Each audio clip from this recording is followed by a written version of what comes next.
আমি সাকিব। আমার জীবনে এরকম এক ঘটনা ঘটেছিল, তারপর থেকে আমি আর রাতে বাইর হতাম না। এরকম এক ঘটনা, ভয়ঙ্কর ভূতের ঘটনা ঘটেছিল। সেই ঘটনার পর আর বাইরে পেতাম না।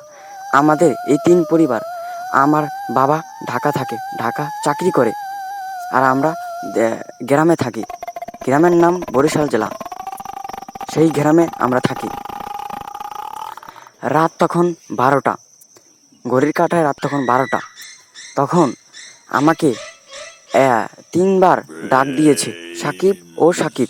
তারপর আমি হেঁটে বের হয়ে যাইতাছি গা।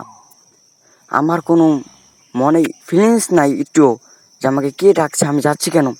আমার সেই দিকে খেয়াল না হয় আমাকে কে ডাকছে, সেই দিকে আমার খালি খেয়াল। আমি হাঁটতে হাঁটতে যাইতাছি গা। আমি বাগান দিয়ে, বিশাল বাগানে, সেই বাগান পার হয়ে যাইতাছি। আমার মনে একটু হয় না যে আমাকে কে ডাক দিয়েছে, আমি কেন যাই, সেই কোনো হয় না। আমি যখন ভয়ঙ্কর জঙ্গলে গিয়ে পৌঁছাইলাম, তখন আমি অনেক ভয়ে, তখন আমি নিজে বর্ষে ফিরে আসলাম। তখন আমার জ্ঞান এসে বলল যে হ্যাঁ হ্যাঁ, আমি এখানে কোথায় এসেছি। আর দেখি কি ভয়ানক এক ভূত।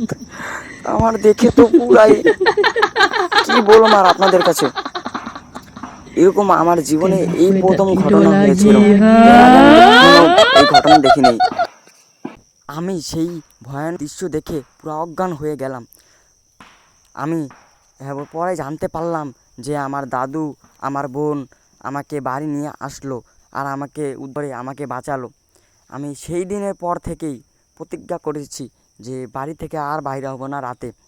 প্লিজ যদি ভালো লাগে লাইক কমেন্ট শেয়ার করে দিন। বন্ধুরা, এই ভিডিওর পার্ট 2 খুব শীঘ্রই আছে, আমরা বানাচ্ছি, এডিটিং করছি। আর আপনারা সবাই কমেন্টে জানিয়ে দিন দেখতে চান কারা কারা, আর সবাই চ্যানেলটিকে সাবস্ক্রাইব করে পাশে থাকুন। ধন্যবাদ।